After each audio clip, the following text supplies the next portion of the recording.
Bugün sizlere dünyanın baş belası ama en uzun periolarından biri olan Roma hakkında konuşacağım. Evvela videoyu kesmeden qabaq sizə bir bildiriş yayınlamalıyam. Son videolarda baxışlarımı çox artıb və bunu çox xoşladım. Yəni belə davam etsək çoxlu belə videolar gələ bilər. Və bir çox videonun sürəsini azaltdığımı gördüm. Yəni birazdan sonra artıq videoların sürələrini azaltmayacağım. Daha çox artmağa çalışacağım. Ona görə yəni biraz məndə vaxt lazımdır. Neysə indi videomda keçelim. Başta dediğim kimi bu videoda Roma hakkında danışacağıq və Roma hakkında danışdığımız vaxtda bunu bölümlərə ayıracağıq. İlk başta Roma hakkında istimai bir məlumat verim. Kısaca Roma hamımızın bildiği kimi İtalya yarımadasında Turna müharibəsindən qaçan bir ordumuz etdiyi bir şəhərdə bu şəhərə əsir olub düzəldilir. Orada iki oğlu yəni qardaşlar düzəldilir. Bu qardaşlarda yəni bir qurt analıydı və sonra bir-birlərini öldürürlər, bir sağ çıxır və o da Roma vurur. Roma əslində Roma başı kəmdir. Neyse Roma getdikcə gəlişib yanındakı balaca torpaqları alıb şəhər dövlətinə çevrilir. İndi birinci hissəyə keçək. Əsas məlumatı verdiysəm. Neyse indi danışaq. Deməli Roma qısaca başda dediyim kimi bir şəhər dövləti olur. Sonra da əsas istimai olaraq necə yəni formalaşır. Düzləri bütün dünyanın arasında var. Neyse bunun birinci bölümdə yox, ikinci bölümdə danışacağıq. Birinci bölümdə Roma'nın belə demokrasiyası və yəni belə iç işləri haqqında danışaq. İç işləri belə idi. Roma'nın əslində başda krallık kimi hərəkət edirdi. Çünki belə necə deyim, elə bir krallık olaraq hərəkət edirdilər. Yəni krallar zaten vardı. Amma sonradan bir Cumhuriyet kralı ortaya çıxır. Bütün ölkəni təhlükəyə atır. Təzədən əldə olan nizamlar da bunu dayandırır. Yəni dayandırır. Sonra başa konsullar, yəni konsolizmasiya keçir. Təzədən burada dediğim kimi konsullar olur. Mesela bu konsollar elə bir sonradan çok sonra şey olmaya başlıyor.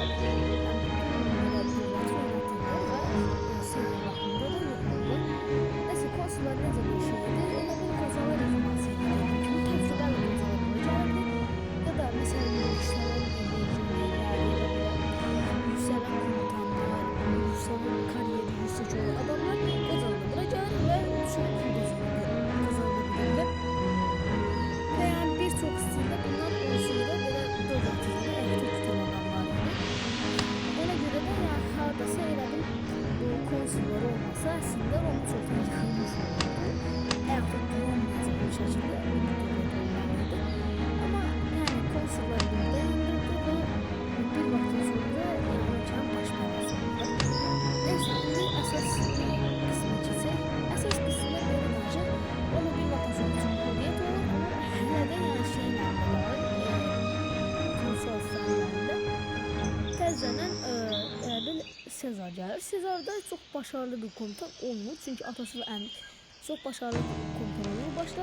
Amma atasıyla əmisi çox belə vacib adamlar olur. Onlar da düşmanlar tərəfindən öldürülür. Və Sezar dırnaqlarının gizli qazı yəni öz formasına gəlir. Bəzən Sezar əslində Romaya baş qaldırır və odur yəni diktafor olur əslində. Ona görə də yəni Sezar diktatorlardan biridir.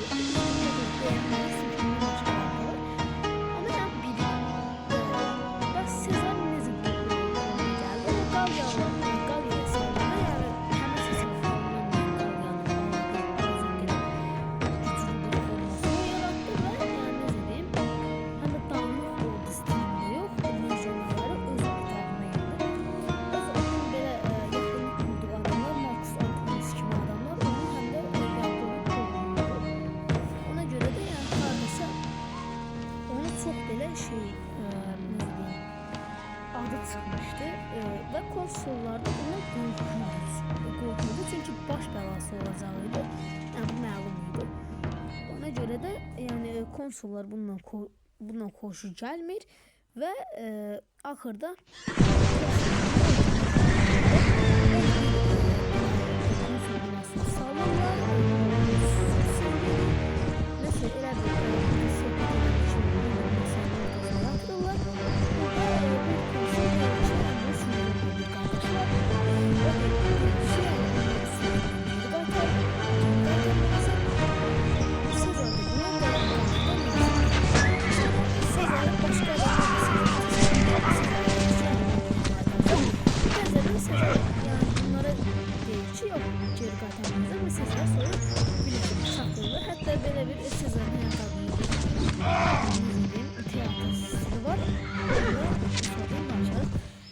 Neyse kısaca Sezar ölür ama Sezar'dan sonra gelenler imparator olur. Ondan sonra gelirse Augustus olur. Neyse şimdi kısaca bunu danıştığımıza göre dalını danışır. Neyse Roma ondan sonra ikiye ayrılır. Yani Bizans aslında doğu Roma ve Batı Roma. Batı Roma sonra Galyalılar tarafından yok olur. Ve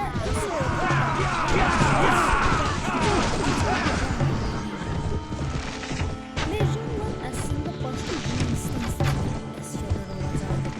Ne dedi? Yunanistanlara okşayacaklar ve Avrupa'da olacaklar. İşte dağlık bölgelerde Avrupa'da istifade olmazsa durdular ama sonradan ise Roma birleşmeye başladı. Aslında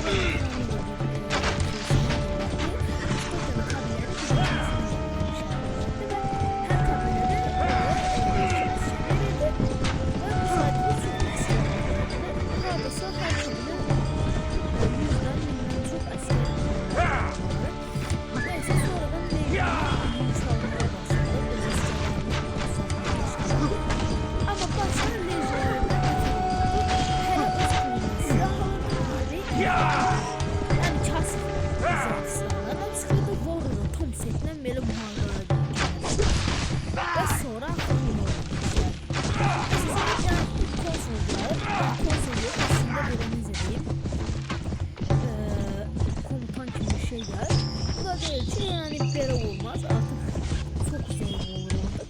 Ahırda üçüncü sistemli ordu yedek oldu. Zamanla eğitimli oldu. Bir de tecrübeli ama güçlü oldular. Neyse bakın tecrübesiz eğitimli oldu. Zayıfladı. Tezlenen koca oldu. Yani tecrübeli oldu. Kalır ve gibi çok önemli. Bəs bu sistem necə yani bu kadar işe yarar olur? Ne işe yarar ki? Sistemde üst-üste belə bir yedekler de olur. Üçüncü kısımda yedekler de olur. Ve üçüncü kısımda yani zayıf kısımda azaldı. Onlarda yedek askerler de eğer iş karışsa bütün işlerlerini alırlar. Sorun bu. Neyse bu işler sorunu çok değişir ve mevzulerde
adı Gladius. Gladius hardasa pala boyunda bir silahıydı ve iki ucu da düz, başında böyle sivri olurdu. O Gladius'u da çok böyle orta dövüşü gelen nizələr ise atmalı tam yatkın olurdu. Bir tarafı tahta, yalan tarafı nizə bir məmin olurdu. Yani atmalı havalıktan keçirdi, tez gelip veya çok işten gelmeyenler kalkınmıyor. Nece?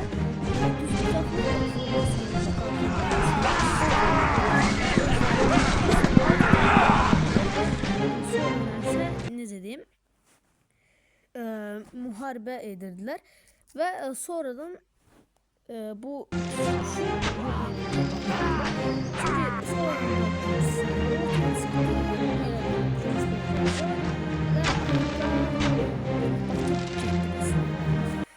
Bəs sonra Roma'ya ne oldu? Sonra Roman lejyonları en akılda, çok az pul verildiği için en başta olan yani özür dilerim, bu her öz pulunu silahlanma sistemine geçti ve lejyonlar akıllı dağıldı. yavaş-yavaş batmağa başladılar. İndi 3-cü bölümə keçək. Yəni Romanın müharibələri. Romanın müharibələri ilk müharibəsi əslində Kartac öz yəni şəhər dövlətlərindən olur. Sonra isə ən böyük müharibələr Kartacalılardan olur. Nəysə axırda Kartacalılarla müharibə eləyəndə Kartacalılar az qala uduzub yenidən comeback atırlar. Ya bu ən bəş panik müharibəsində olur. Belə danışım, onlar yəni İtaliya yarımadasının sonuncu adasını almağa çalışarkən müharibə edirlər. Axırda yəni uduzurlar. Təzədən orada qalan şəhər dövlətlərini almağa çalışırlar. Burada Kartacalılarla müharibə edirlər. Sonra Kartacalılar ortaya Hannibal çıxır. Hannibal İspaniyanı alır. İspaniyada Romaya bağlı bir şəhər var. O şəhərə saldırır. Sonra o şəhərə müharibə açsa, o şəhərə saldıranda Romalılar buna saldırır. Romalılar da buna saldıranda axırı yəni Romalıların müharibəyə qalxışı. Romalılar da bundan qorxmaq üçün gəmiləri zəifdir və altlarda keçənməzdir. Amma Hannibal qəribə bir şəkildə ordusunun çoxunu itirsə belə altlara keçərək Romaya saldırır. Amma yəni heç bir dəstək almıyor. Romanın böyük ordularını davam edir və axırda yəni ən güclü ordulardan Romanın süvarıdır. Amma Romanı alınır Roma şəhərini. Əgər Roma şəhərini alsaydı, yəni Roma batırdı. Amma neysə almadı. Bəs Roma yiyib yatırdı. Niyə saldırmadı onlara? Səbəbi isə buydu. Roma aslında saldırırdı. Amma necə saldırırdı? Yəni zəif ordudan ibarət bir ordu. Zəif ordusu var idi və bu zəif orduyla müharibə etmək olmadı. Cavan əsgərə heç bir eğitimi olmadan sahaya sürəndə öyle gedirdi. Həm də onların bilmədiyi Kartaca silahları var. Neysə, axırda Kartacanı udurlar və orada bir komutanın adı çıxır. Bu komutanın adını deməyəcəm, özünüz taparsınız da. Və axırda Kartaca ilə müharibə edib onu alıb Hannibal'da axırı yəni Anadoluya atırlar. Tezdən Anadolu'da bir şəhərə sığınan Hannibal o şəhərdən çıxır, yəni özünü bilə-bilə öldürür, yəni zəhərlə və gedir. Neysə, ikinci ən böyük müharibəsi isə Qalyalılarla olur. Qalyalılarla necə müharibə edir? Sezar Qalyalıları belə kabilə olduqlarını bilir, yəni qabaqdan da saldırırlar Qalyalılar bir-birlərinə. Və axırda Qalyalıların axırı necə olur? Qalyalılar ən axırda Sezarın onlara asılır müharibədən sonra başlar çölür. Və axır yəni az qala Qalyalılar bunları əzəzi gedirlər. Amma axırda hesabda olmur. Və Qalyalılar uzur, amma hələ də orada izləri qalır. Məsələn, arada bir isyanzat çıxartdılar. Amma ən çox dirənənlərdən biri Qalyalılar olur. Bəs üçüncü ən böyük müharibəsi kimdən olub? Üçüncü ən böyük müharibəsi əslində hamımızın bildiyi, yəni Osmanlı ilə olub. Necə deyə bilərsiniz? Yəni Osmanlı vaxtında yox olmuşdu. Yəni qısaca belə olur. Bizans əslində, yəni Bizans deyil, doğramadı. Osmanlı ilə müharibə eləyir və uduzur. Axırda 1453-də bütün Roma yox olur. Romanın axırıncı bölümünə gəldik, yəni 4-cü bölüm. Romanın başdan sona belə torpaqları haralara qədər uzanırdı. İndi onu deyəcəm və videomu bitirəcəm. Romanın torpaqları hardansa, yəni Avrasiya, Avropa, bir də Afrikaya uzanırdı. Afrika məsələsi Kartaca və Misir sayəsində olur. Yoxsa onlar Afrikaya getmirlər və heç də Afrikadan söhbət açmırlar. Və Roma haqqında bir məlumat daha, həmimizin bildiyi İsa Peyğəmbər Romada, yəni Qudüs şəhərində ölüb, onu infaz ediblər və onun infaz edildiyi müze isə bu dəqiqə, yəni söyləntilərə görə bunu götürən Əbhamdır, çox güclü olur, zat, yəni elə fikirləşirlər də, özlərinə şey bildirirlər. Bəs necə və nə cür, yəni belə müharibə